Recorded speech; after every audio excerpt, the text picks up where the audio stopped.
I've put out a few things on race in video games. First, my Overwatch rant, and then a text-only screed in Shadow of Mordor about Lithariel being blonde. However, I've had a few people ask, why? Why does race matter in fiction? It's just a game. Well, here's my answer. There are numerous scientific studies that show our culture favors whites through ingrained cultural attitudes. The most famous of which was the Clark doll experiments in the 1930s. They found that children of all races preferred playing with a blonde white doll rather than a black doll. Interestingly, Kerry Davis recreated this famous experiment in 2005 in the film A Girl Like Me, finding the exact same result. Kids thought that being white was objectively better. However, let me explain my personal outlook on life, which I attribute highly to Neil Gaiman, most notably from his introduction to the book Stories. Stories have weight and meaning. Specifically, people look upon their life as a story with themselves as the protagonist. As such, people often stick people they meet into easily identifiable tropes. This is the smart geek. This is the kindly grandmother. This is the smarmy lawyer. This is the scary black man. Without knowing a single thing about these characters, you know their basic characterizations.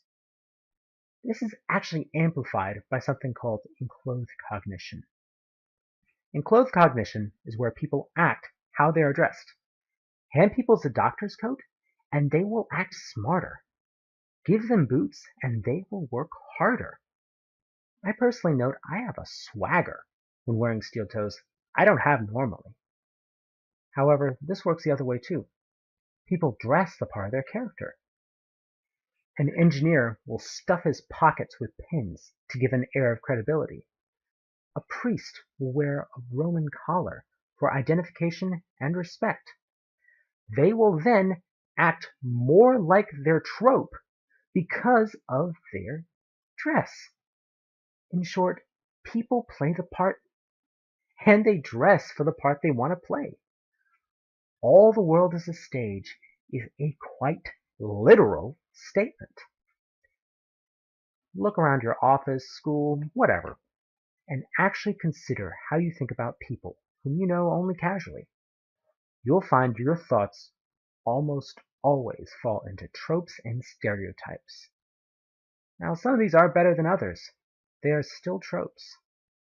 Given this theory, let me list some notable tropes about those with darker skin tones.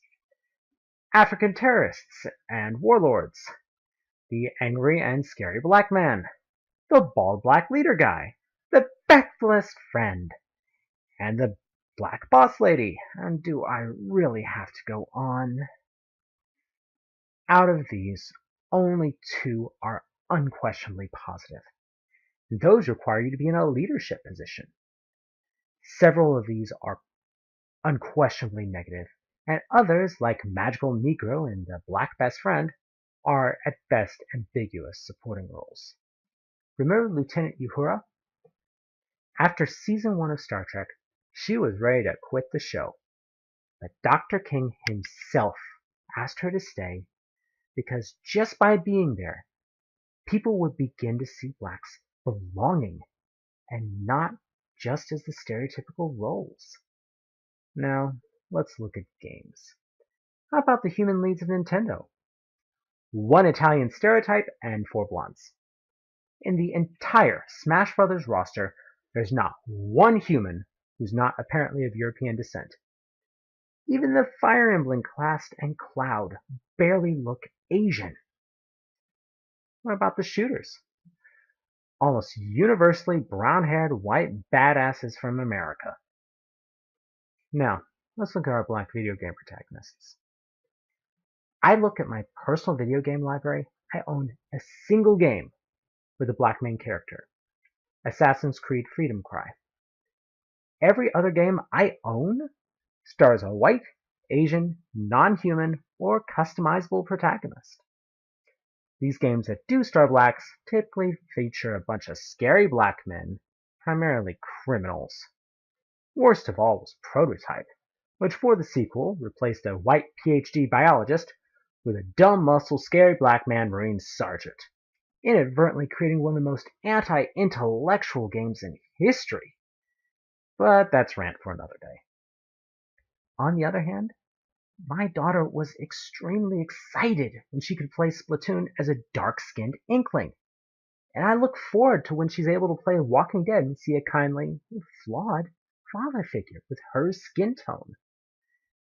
I was overjoyed when Justice League brought in Jon Stewart and later Cyborg, so the League wasn't just white folk and aliens. Children could see positive black role models. So, why should we care about race in games? Because games are stories. As humans, we see reality in the context of stories. When our children silly see scary black men or comedy relief in games and movies, they still associate light skin tone with goodness and importance. This not so subconsciously drips into our behavior. While you can change the trope you represent to a degree, these tropes limits you.